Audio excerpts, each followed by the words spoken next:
सभी बंधुओं और मित्रों को जय Shri Ram. Real GK analysis channel पर आप सभी का स्वागत करता हूं।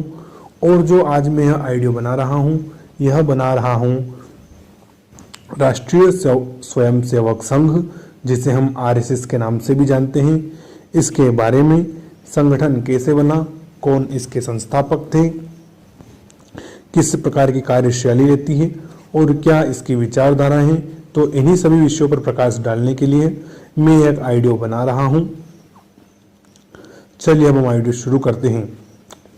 तो आज जिस राष्ट्रीय स्वयंसेवक संघ आरएसएस को हम विश्व के सबसे बड़ी स्वयंसेवी संगठन के रूप में जानते हैं, तो क्या आप जानते हैं कि इसकी नींव किसने रखी थी, कौन इसके संस्थापक थे? तो वह महापुरुष थे डॉक्टर केशव बलिराम हेडगेवार जी।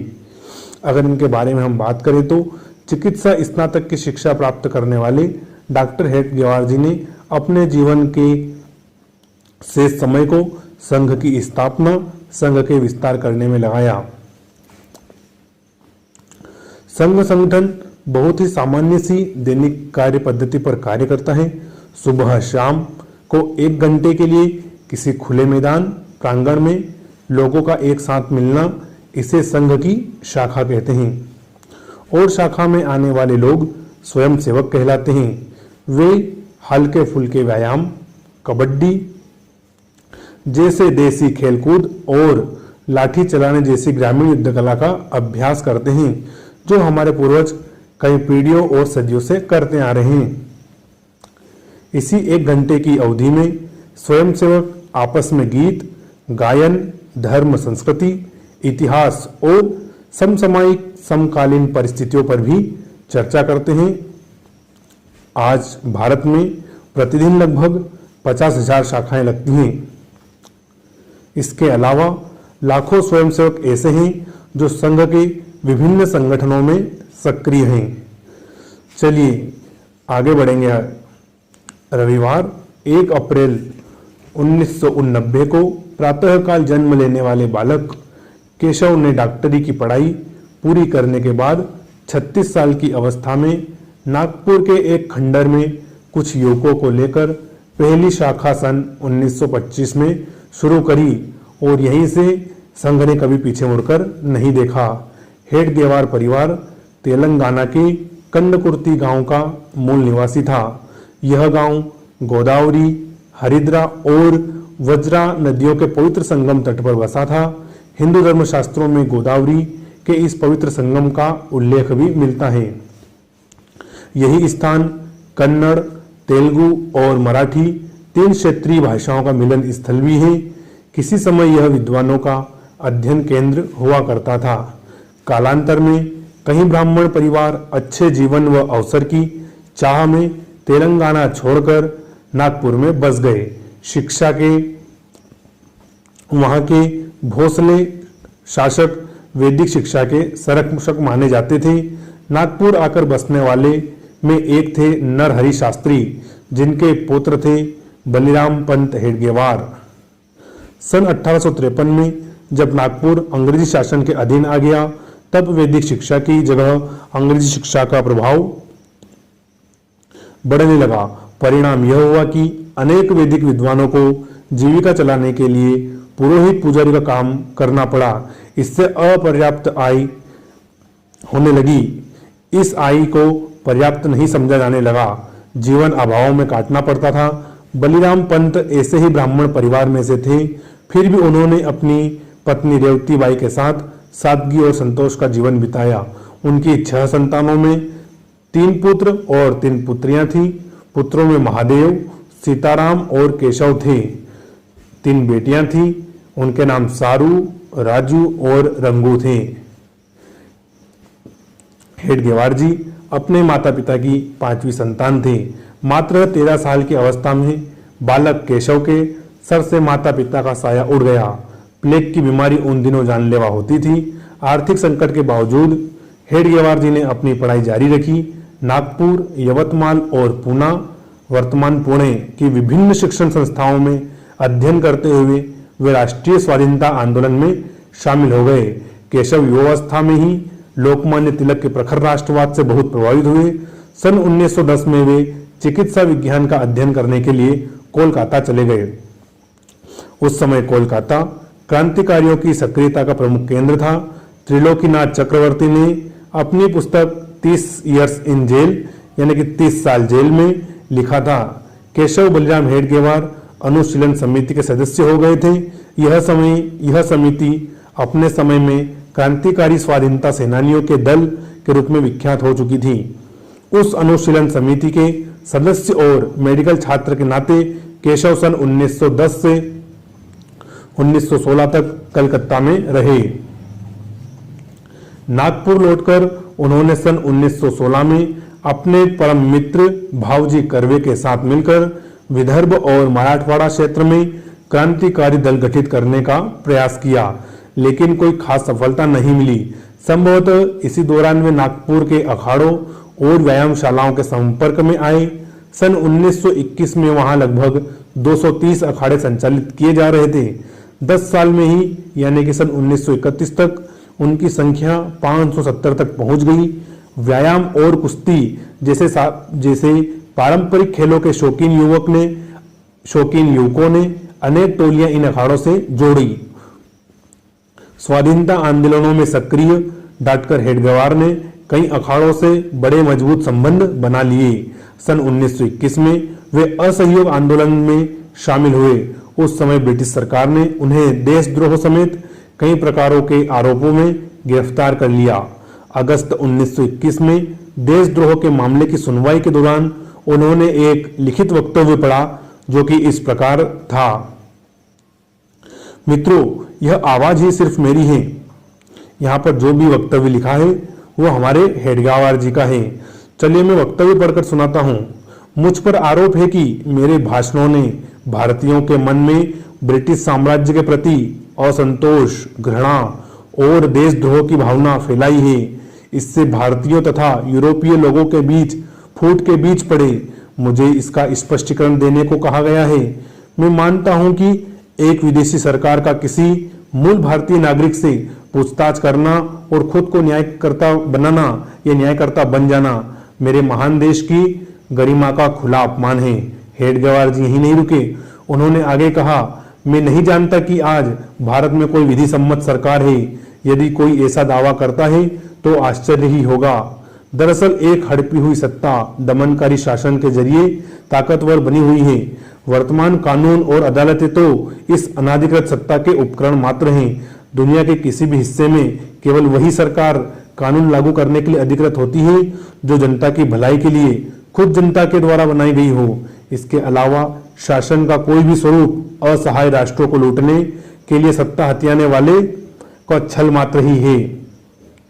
हेडगेवार जी आगे कहते हैं कि मैंने तो सिर्फ अपने देशवासियों के मन में उस मातृभूमि के उत्थान के लिए व्याकुल होने का भाव जगाने का प्रयास किया है जो अभी बहुत बुरी दिशा में है। मैंने लोगों के मन में यह धारणा विकसित करने की कोशिश की कि भारत केवल भारतीयों का है।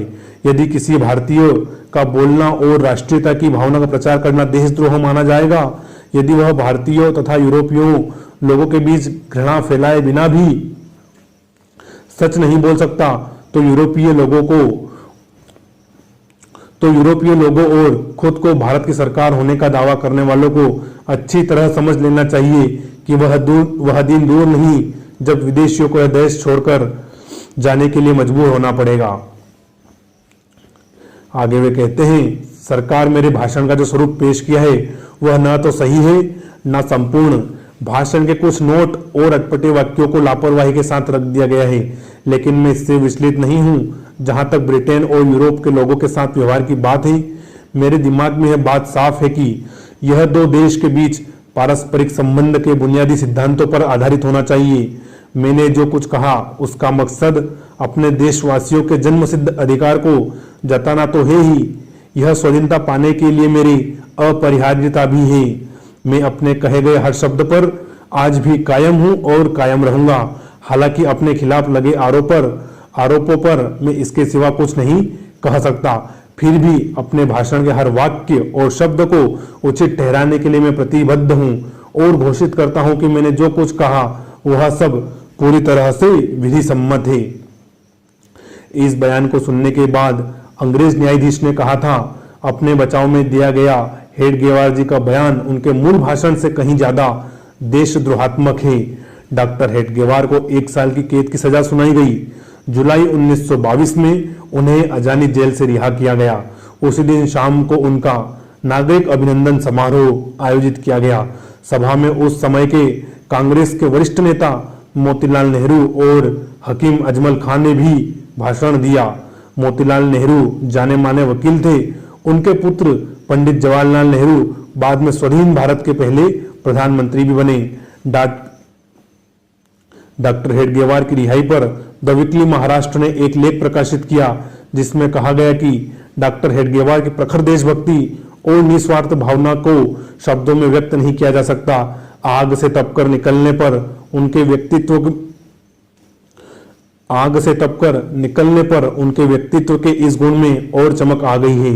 डॉक्टर हेडगेवार द्वारा राष्ट्रीय स्वयं संघ की स्थापना तथा इस संगठन के निर्माण के लिए अपना पूरा जीवन समर्पित करने के पीछे अनेक कारण हैं। कहा जाता है कि ऐसी कोई एक घटना नहीं बल्कि अनेक कारण हैं जिनके कारण वे इस ओर अभिप्रेरित हुए। उनमें मुसलमानों को खुश करने की बढ़ती प्रवृत्ति शामिल है जो कांग्रेस के कुछ कार्यों में प्रतिबिंबित हो रही थी, जैसे सन 1920 में अखिल भारतीय कांग्रेस अधिवेशन में गोवध पर प्रतिबंध लगाने संबंधित प्रस्ताव को रद्द कर देना। इसके अलावा उस समय कुछ अंतर्राष्ट्रीय घटनाक्रम ऐसे थे जिनसे द्वितीय विश्व युद्ध के आसार साफ दिखने लगे थे। कांग्रेस में डॉक्टर हेडगेवार जी के साथ रह चुके अप्पाजी जोशी के अनुसार हेडगेवार अक्सर कहा करते थे कि जर्मनी प्रथम विश्व युद्ध में अपनी पराजय का बदला लेने की कोशिश अवश्य करेगा। इसमें लगभग 20 साल लगेंगे, इसलिए सन 1940 तक दूसरा विश्व युद्ध हो सकता है। उन्होंने महसूस किया कि अब एक ऐसी सशक्त, अनुशासित और कार्यकर्ता आधारित संगठन की आवश्यकता है जो विश्व युद्ध की परिस्थिति का लाभ उठाकर ब्रिटिश सरकार को भारत छोड़ने के लिए बाध्य कर सके। उनका दृढ़ मत था कि सन 1940 के समय में ऐसे संगठन की स्थापना और उसे मजबूत करने में लगाया जाना चाहिए ताकि यह ब्रिटिश शासन को उखाड़ फेंकने में अंतिम प्रहार कर सके।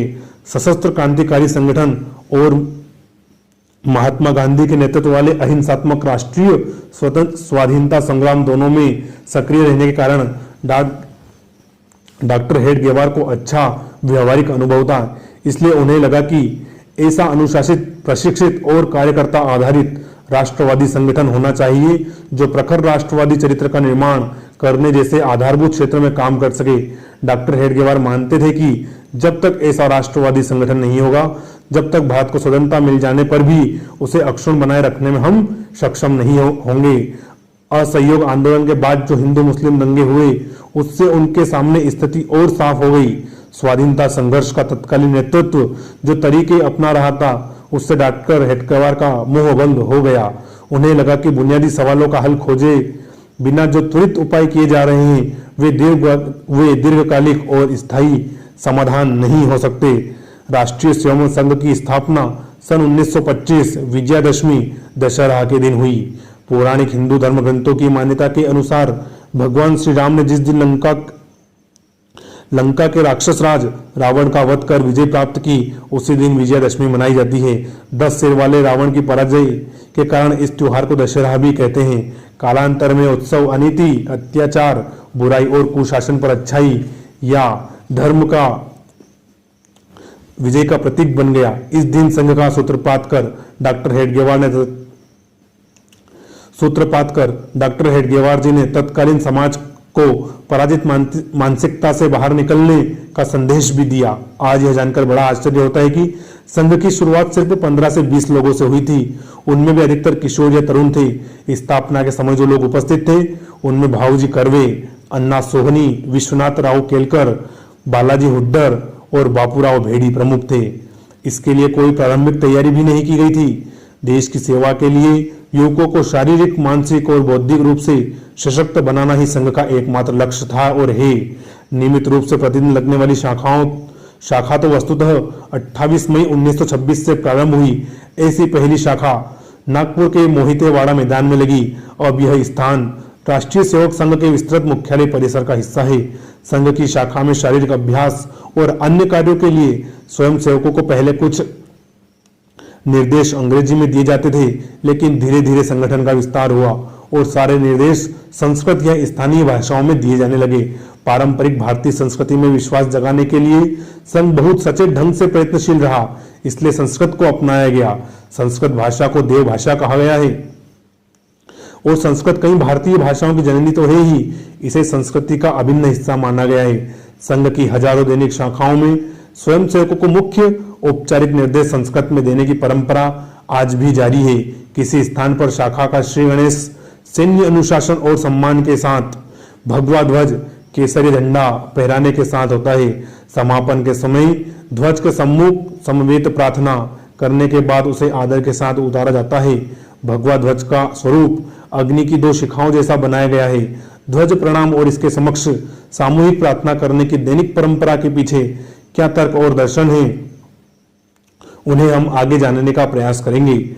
शुरुआती दौर में संघ की प्रार्थना के रूप में मराठी हिंदी मिश्रित कविता के सामूहिक गायन से शाखा का समापन होता था। बाद में प्रार्थना पूरी तरह संस्कृत हो गई।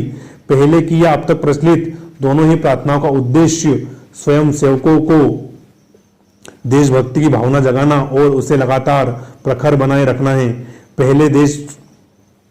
पहली शाखा में जो प्रार्थना की गई थी उसका भाव इस प्रकार है: उस मातृभूमि को प्रणाम जहां मेरा जन्म हुआ, उस हिंदू भूमि को प्रणाम जहां मैं पला बढ़ा, उस धर्म भूमि को बार बार प्रणाम जिसके लिए मेरी देह बलिदान भी हो सकती है। आज की शाखाओं में जो प्रार्थना गाई जाती है उसके भाव भी लगभग यही हैं। रोचक तथ्य यह है कि स्थापना के लगभग 6 महीने बाद ही इस संगठन का नामकरण राष्ट्रीय स्वयंसेवक संघ के रूप में किया जा सका। 17 अप्रैल 1926 को डॉक्टर हेडगेवार ने अपने आवास पर एक बैठक बुलाई जिसमें 26 स्वयंसेवकों ने भाग लिया। उसमें नए संगठन के नाम पर विचार विमर्श हुआ जिससे वे एकजुट होकर गणना बनाना चाहते थे। उन्हें नहीं पता था कि बैठक में संगठन का नाम जो तय करने वाले हैं वह नाम आने वाले वर्षों तक पूरी दुनिया में चर्चित रहेगा। चाहे वह पूर्व दिशा हो या पश्चिम, उत्तर हो या दक्षिण, संघ सदैव आगे बढ़ता रहेगा और पूरी दुनिया में चर्चित होता रहेगा। डॉक्टर हेडगेवार के आवासों पर बैठक में कई नाम सुझाए गए और प्रत्येक नामों पर बारीकी से विचार किया गया। अंत में 3 नाम सामने आए जिसमें प्रथम था राष्ट्रीय स्वयंसेवक संघ, दूसरा था जरीपटका मंडल, तीसरा था भारत उद्धारक मंडल। इन नामों पर आगे भी चर्चा हुई थी, लेकिन पहले सुझाए गए नाम राष्ट्रीय स्वयंसेवक संघ को ही अंतिम रूप में चुन लिया गया। धन्यवाद मित्रों, आइडियो आपको कैसा लगा बताएं और प्रत्येक सेवक स्वयं तक इस वीडियो को जरूर पहुंचाएं। भारत माता की जय, वंदे मातरम, जय तु हिंदू राष्ट्रम।